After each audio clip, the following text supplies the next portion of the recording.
যে সময় বাড়িতে থাকার কথা এ সময় মানে মানুষের দ্বারে দ্বারে ভিক্ষা করছে। আসলে এদের মানে জানি না যে মানে এই মুরব্বি ওনার ছেলে মেয়ে আছে কিনা।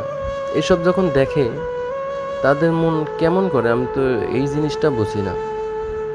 আল্লাহ তাআলা কি ওদের মানে ভেতরে একটুই দয়া মায়া হয় নাই? আসলে মানে এই ইয়াগুলা দেখে অনেক খারাপ লাগে। কিন্তু কি আর করার দেখেন।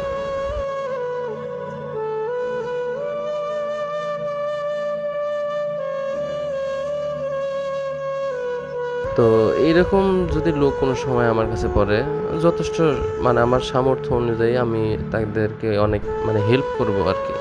হেল্প করার চেষ্টা করব। সবাই হেল্প করবেন এরকম মানুষ দেখলে।